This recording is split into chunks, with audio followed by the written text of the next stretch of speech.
ఓం నమో వెంకటేశాయ. ఈరోజు వెంకటేశ్వర స్వామికి చాలా ఇష్టమైన సప్త శనివారాల వ్రతం ఎలా చేసుకోవాలి అనేది ఈ వీడియోలో చూద్దామండి.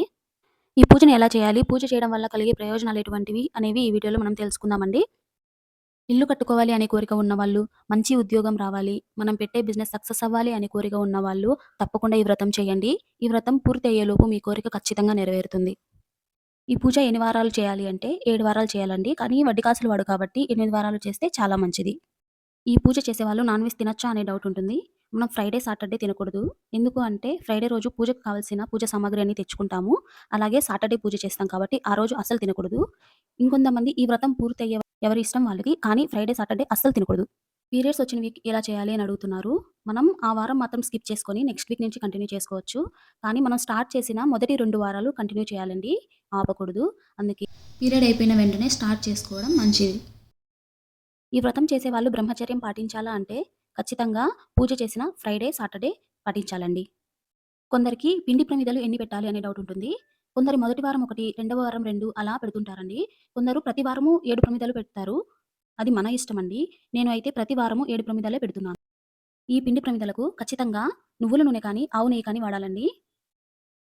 ఈ వ్రతం చేసిన రోజు ఉపవాసం ఉండాలా అనే డౌట్ ఉంటుంది. ఉంటే మంచిదండి. కొందరు పాలు, ఫ్రూట్స్ తీసుకుంటారు. కొందరు టిఫిన్స్ తింటారు. నేను ఈవినింగ్ వరకు ఏమి తినకుండా ఉండి, ఈవినింగ్ పూజ చేసిన తర్వాత తింటానండి. హెల్త్ బాలేని వాళ్ళు, టాబ్లెట్స్ వేసుకునే వాళ్ళు కొంచెం అల్పాహారం తీసుకోవడంలో తప్పేం లేదండి. ఈ పూజను ఎవరైనా చేయొచ్చా అంటే, ఎవరైనా చేసుకోవచ్చండి. పెళ్లయిన వాళ్ళు కానీ, పెళ్లి కాని వాళ్ళు కానీ ఎవరైనా సరే హ్యాపీగా చేసుకోవచ్చు. ఈ పూజని ఎప్పుడు స్టార్ట్ చేయాలి అంటే, మనకు పంతులుంటే పంతుల్నడిగి మంచి శనివారం స్టార్ట్ చేసుకోవడం మంచిదండి. అలాంటి అవకాశం లేనప్పుడు అమావాస్య అలాంటి చెడు రోజులు లేని టైం చూసుకొని మనం స్టార్ట్ చేసుకోవడం మంచిది. మనం ఈ పూజ స్టార్ట్ చేయడానికి ముందే మనసులో ఒక సంకల్పం అనుకొని ముడుపు కట్టాలండి. దానికోసం పసుపు, పచ్చకర్పూరము, గంధము నీటిలో కలిపి అందులో ఒక వైట్ క్లాత్‌ని తడిపి ఆరబెట్టుకోవాలండి. ఆరిన తర్వాత అందులో పసుపు, కుంకుమ, అక్షింతలు, తులసి వేయాలి. అందులోనే 7 ఖర్జూరాలు, 7 యాలకులు, 7 లవంగాలు, జావాది పౌడరు, పచ్చకర్పూరము, మనకు తోచినంత చిల్లర పెట్టాలండి. అది ఒక్క రూపాయైనా అవ్వచ్చు, లేదా రూ. 11 గానీ, రూ. 101 గానీ, అలా మనకు తోచినంత డబ్బులు అందులో పెట్టి ముడుపు కట్టాలండి.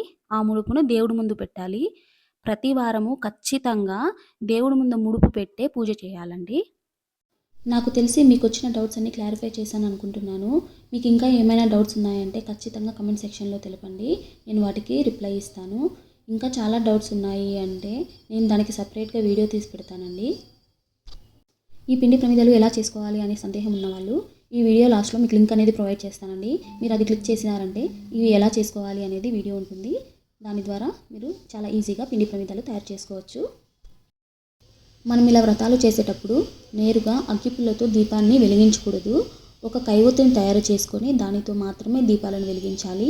కైవొత్తి అంటే ఏం లేదండి, ఒక అగరబత్తిని తీసుకొని దానికి కొంచెం కాటన్ చుట్టి నెయ్యిలో దాన్ని తడుపుకొని ఫస్ట్ దానిని వెలిగించిన తర్వాత ఆ కైవొత్తితోనే మనం దీపాలనేది వెలిగించుకోవాలండి. మనకు ఏ వ్రతమైనా వినాయకుని పూజ తర్వాతనే స్టార్ట్ అవుతుందండి. మనం మొదట గణపతిని పూజ చేసుకున్న తర్వాత వెంకటేశ్వర స్వామి వ్రతం అనేది స్టార్ట్ చేసుకోవాలండి. దానికోసం మనం ఒక పసుపుతోటి వినాయకుడిని తయారు చేసుకొని పెట్టుకోవాలి. ఇలా వినాయకుడిని పెట్టుకున్న తర్వాత ప్రాణప్రతిష్ఠ చేయాలి. ధ్యానం సమర్పయామి, ఆసనం సమర్పయామి, ఆవాహనం సమర్పయామి అంటూ శ్లోకాలు చదువుకుంటూ వినాయకుడిని ప్రతిష్ఠ చేసుకోవాలి. చేసిన తర్వాత ఇలా పూలు, అక్షింతలు వేస్తూ మొదట గణపతికి పూజ చేసుకోవాలి. పాదయోపాద్యం సమర్పయామి, హస్తితో హరయం సమర్పయామి, ముఖ ఆచమనీయం సమర్పయామి, స్నానం సమర్పయామి, వస్త్రయజ్ఞం సమర్పయామి, యజ్ఞోపవేతం సమర్పయామి, గంధం సమర్పయామి, అక్షితం సమర్పయామి, ధూపం సమర్పయామి, దీపం సమర్పయామి, నైవేద్యం సమర్పయామి.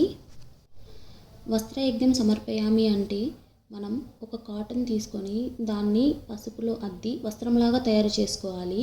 అలాగే యజ్ఞోపవేతం సమర్పయామి అంటే కాటన్కి మనం పసుపు కుంకుమతోటి ఇలా యజ్ఞోపవేతం తయారు చేసుకోవాలి.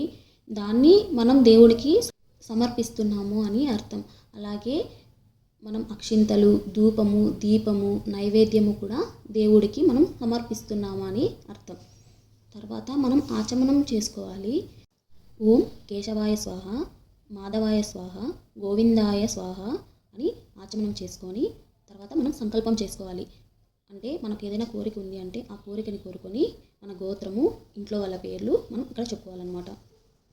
మనం ఇలా వినాయకుడిని పెట్టుకున్న ప్లేటు పైకి కిందికి 3 సార్లు పెట్టినామంటే అక్కడితో మన గణపతి పూజ అనేది పూర్తయింది అని అర్థము. ఇక్కడ నుండి మనకు వెంకటేశ్వర స్వామి పూజ అనేది స్టార్ట్ అవుతుంది. మొదటగా మనము ప్రాణ ప్రతిష్ఠ చేసుకోవాలి. తర్వాత కలశారాధన చేసుకోవాలి. అది అయిన తర్వాత పంచామృత స్నానము, యజ్ఞోపవేతము, తదంగ పూజ అనేది మనం చేసుకోవాలన్నమాట. మనకు 7 శనివారాల వ్రత పూజా విధానము అనే ఒక బుక్ దొరుకుతుందండి. మనకు ఆ బుక్ తెచ్చుకున్నామంటే పూర్తి పూజా విధానం అనేది అందులో ఉంటుంది. అది చూస్తూ దాన్ని చదువుకుంటూ మనం పూజ అనేది కంటిన్యూ చేయొచ్చు. అలా లేదు అంటే మనకు ఫోన్లో కూడా ఈ పూజా విధానం అనేది మొత్తం ఉంటుందండి. ఆ ఫోన్లో చూసుకుంటూ మనం పూజ అనేది కంటిన్యూ చేయొచ్చు. చదవడం రాదు అనేవాళ్ళు యూట్యూబ్లో చాలా వీడియోస్ ఉంటాయండి. పూజ ఎలా చేసుకోవాలి, పూజా విధానము అనేది ఆ వీడియోస్ పెట్టుకొని వాళ్ళు చెప్పిన దాని ప్రకారము మనం వింటూ మన పూజ అనేది మనం కంటిన్యూ చేసుకోవచ్చు. ఇది మొత్తం పూర్తయిన తర్వాత మనం కొన్ని పువ్వులు తీసుకొని గోవిందనామాలు చదువుకుంటూ మనం వెంకటేశ్వర స్వామికి అనేది పూజ చేసుకోవాలి. గోవిందనామాలు అయిపోయిన తర్వాత అష్టోత్తర శతనామావళి, తర్వాత ఈ లక్ష్మీ అమ్మవారి పూజ చేసుకోవడానికి మన దగ్గర ఏదైనా పటం ఉంటే అది పెట్టుకోవచ్చు. లేదు అంటే ఏదైనా చిన్న విగ్రహాలు మన ఇంట్లో అవైలబుల్ ఉంటే ఆ చిన్న విగ్రహం పెట్టుకోనైనా సరే మనం లక్ష్మీ అమ్మవారికి పూజ చేసుకోవచ్చు. అలా లేదు అనుకుంటే మనం వెంకటేశ్వర స్వామి, లక్ష్మీ అమ్మవారు కలిసి ఉన్న పటం తీసుకున్నామంటే ఆ వెంకటేశ్వర స్వామి పటంతోనే మనం లక్ష్మీ అమ్మవారి పూజ కూడా చేసుకోవచ్చు. ఇలా వెంకటేశ్వర స్వామికి, లక్ష్మీ అమ్మవారికి పువ్వులు, అక్షింతలు వేసి మనం పూజ చేసుకోవాలి. అంతా అయిపోయిన తర్వాత మనం తాంబూలం సమర్పించాలి. మనం ఏదైతే దేవుడి కోసం చేసిన ప్రసాదాలు ఉంటాయో అవన్నీ కూడా దేవుడికి చూపించాలి. మనం ఇంకా ఏమైనా చదువుకోవాలి అనుకుంటే ఇక్కడ చదువుకోవచ్చండి. ఇదంతా అయిపోయిన తర్వాత 7 శనివారాల వ్రత కథ వింటూ మనం పూజ చేసుకోవాలి. లేక మన దగ్గర బుక్ ఉంటే మనం ఆ 7 శనివారాల వ్రత కథ చదువుకుంటూ పూజ చేసుకోవాలి.